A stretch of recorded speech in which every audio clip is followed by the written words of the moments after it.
మనం ఈ వీడియోలో గజకేసరి యోగం గురించి తెలుసుకోబోతున్నాము.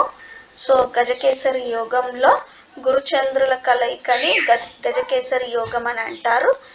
సో గురుపాలిత లగ్నాలకి ఈ గజకేసరి యోగం అనేది ఏర్పడుతుంది. అది కూడా కేంద్ర స్థానాల్లో మాత్రమే ఏర్పడాలన్నమాట.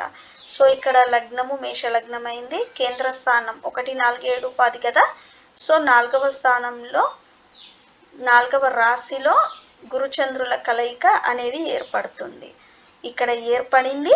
ఇక్కడ గురుచంద్రుల కలయిక 4వ స్థానంలో ఏర్పడింది.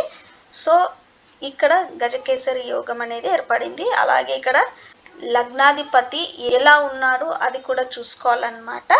ఇక్కడ చూసినట్లయితే చంద్రుడు వచ్చేసి స్వక్షేత్రంలో ఉన్నాడు. అలాగే గురుడు ఉచ్చస్థితిని పొందాడు.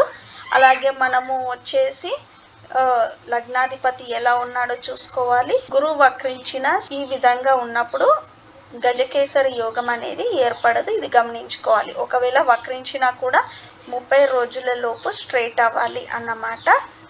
సో ఈ విధంగా మనం గజకేసరి యోగం అనేది అప్లై అవుతుంది. ఇక్కడ మనం గమనించినట్లయితే ఈ దశాకాలంలో దశానాథుడు గురుపాలిత లగ్నాలై ఉండాలి. అలాగే ఈ గురుడు ఏ నక్షత్రంలో ఉన్నాడు ఆ నక్షత్రనాథుడి దశ వచ్చినప్పుడైనా లేదా గురుడు చంద్రుడి మహాదశలు వచ్చినప్పుడు లేదా అంతర్దశలు ఈ విధంగా దశాకాలం కూడా చూసి అప్పుడు చెప్పాలన్నమాట.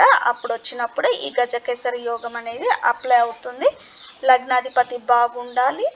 మిగతా గ్రహాల స్థితి కూడా బాగున్నప్పుడు ఈ గజకేసరి యోగం అనేది అప్లై అవుతుందన్నమాట. నా ఈ వీడియో మీకు నచ్చినట్లయితే లైక్, షేర్ అండ్ సబ్స్క్రైబ్ చేయండి. ధన్యవాదాలు.